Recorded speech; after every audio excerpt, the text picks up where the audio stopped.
আসসালামু আলাইকুম। আশা করছি সবাই ভালো আছেন। আলহামদুলিল্লাহ আমরা বেশ ভালো আছি।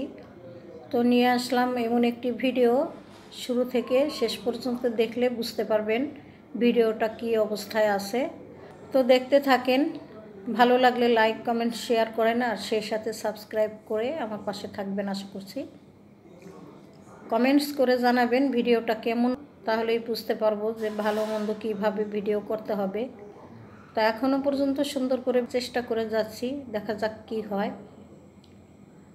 সকালবেলা ঘুম থেকে উঠে সবসময় তো বলে থাকি যে ফুটানো পানি ছেঁকে নিতে হয়, কারণ সকাল সন্ধ্যা 2 পাতিল পানি আমরা ফুটিয়ে থাকি, মাঝে মধ্যে আরও 1 পাতিল বেশি। তবে এখন তো শীত পড়ে গেছে, সে কারণে একটু কম ফুটালেও চলে।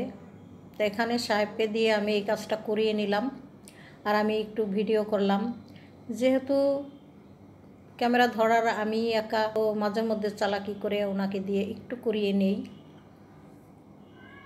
উনি হয়তো বুঝতে পারলে হয়তো রাগারাগি অনেক সময় বুঝতেও পারে, তবে আমার দিকে একটু আর চোখে তাকিয়ে থাকে, কি সাহস হয়তো সেই মুহূর্তে পায় না, পরবর্তীতে বলে আমাকে যে কেন করলা এই কাজটা।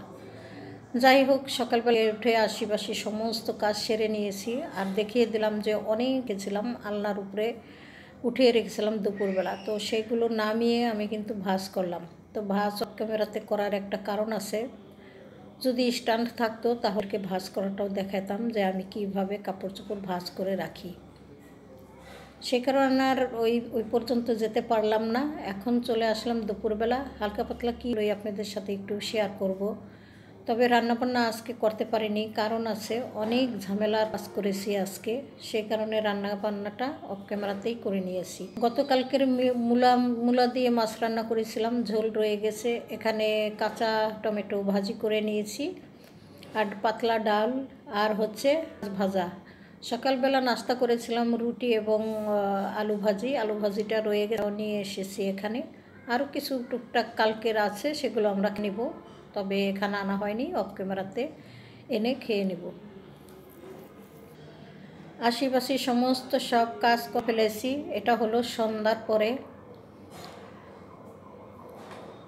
তো অনেকে হয়তো ভাবতে পারেন যে সন্ধ্যার পরে আবার সুজি এবং চিনি দুধ এগুলো দিয়ে কি করে। তো দেখতে থাকেন আমি কি করি আজকে। আসলে ভাবলাম যে যখন যাই করি তাই তো আপনাদের সাথে একটু শেয়ার করব, এটাই আমার ইচ্ছা। যেমনই থাকি ভালো মন্দ সবটাই। তো সন্ধ্যার পরে কেউ ছিল না বাসায়, ভাবলাম যে আমি একটু সুজির হালুয়া করে রাখি। সকালে বেশ কিছু রুটি করেছিলাম, অনেকগুলো রুটি রয়ে গেছে। আলু ভাজি দিয়ে আমাদের কাছে অত বেশি একটা ভালো লাগে না, তবে ছেলেরা তো ঝাল জিনিসই বেশি পছন্দ করে। তো হালুয়াটা করে নিলাম। রাতের বেলা আমরা ভাতের পরিবর্তে আর কি রুটি খেয়ে, আর সেই সাথে ছেলেরা রুটি তো হালুয়া দিয়ে খাবে না, আগেই বলেছি। ছেলেদের জন্য একটু খিচুড়ি রান্না করব। মশলাটা সুন্দর করে আমি আগে কষিয়ে নিলাম। এখানে আদা রসুন বাটা, পেঁয়াজ, কাঁচামরিচ, হলুদের গুঁড়া, মরিচেরও গুঁড়া দিয়েছি আমি, একটু ধনিয়ার গুঁড়া দিয়েছি। তো যে যে মশলা লাগে সব কিছু দিয়ে চালটা একটু কষিয়ে তারপরে আমি পানি দিয়ে দেব পরিমাণ মতো, যাতে করে খিচুড়িটা একটু ঝরঝরা হয়। ছেলেরা লেটকা খিচুড়ি একেবারেই পছন্দ করে না, তবে মাঝে মধ্যে আমাদের জন্য আমি একটু চালাকি করি, এই ধরনের মানে একটু লেটকা করেও ফেলি। যাই হোক, এখানে খিচুড়িটা বসিয়ে দিলাম। মোটামুটিভাবে খিচুড়ি হয়ে গেছে। ধনিয়া পাতা দিলাম, এই সিজনে তো ধনিয়া পাতা দিলে ভালো লাগে, যে কোনো খাবারই স্বাদ অন্যরকম একটা টেস্ট হয়ে যায়। তো রান্নাবান্না শেষ করে নিয়েছি একটু চটজলদি করেই। এখানে খাবো খিচুড়ি আর হলো ওই যে রুটি অনেকগুলো সুজি দিয়ে, এই রাতের খাবার আমাদের। অনেকে ভাবতে পারেন এটা তো সকালের খাবারের মতো, কিন্তু না, আমি রাতের জন্যই এটা করে রেখেছি। রুটিগুলো দেখলেই বুঝতে পারবেন যে সকালে বানানো রুটি। ডাইনিংয়ে সুন্দর করে সাজিয়ে রেখে তারপরে চলে আসলাম। অনেকগুলো প্লেট বাটি হয়ে গেছে, সেগুলো একটু ধুয়ে নেব। এইভাবেই কাজ করতে হয় আসলে, তাল বেতাল করে, কখনো ডিসিপ্লিন মেনে, কোনো সময় আবার এলোপাথালি, সব রকমের কাজ করতে হয়। ডিসিপ্লিন সবসময় আসলে করতে পারি না, তবে ডিসিপ্লিন যারা করে তাদের জন্য ঠিক আছে, আমাদের জন্য এখনও পর্যন্ত ডিসিপ্লিনটা আসেনি। সুন্দর করে করতে হলে অনেক কিছুরই প্রয়োজন বা অনেক সময়েরও প্রয়োজন, সেটা আমার এখনও হয় নাই। যদি কখনো পারি সেই রকম সুন্দরভাবে দেখাইতে, তাহলে তো অবশ্যই চেষ্টা করব।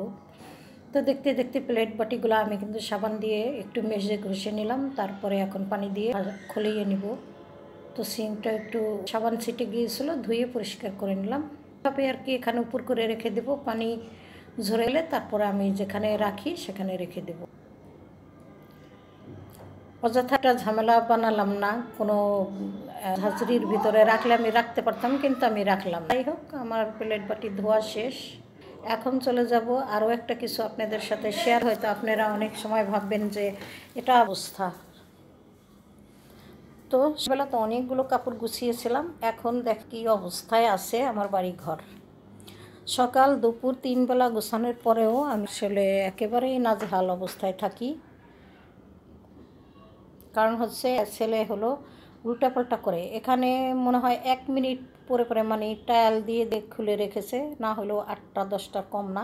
এখান থেকে কোনো রকমে একটা প্যান্ট পরে হয়তো বাইরে গেছে, কিন্তু 10টা এলোমেলো করেছে।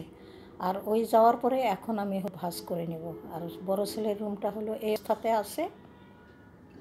সবাই ভালো থাকেন, আপনাদের কাছ থেকে বিদায় নিয়ে নিই। আল্লাহ হাফেজ, আসসালামু আলাইকুম।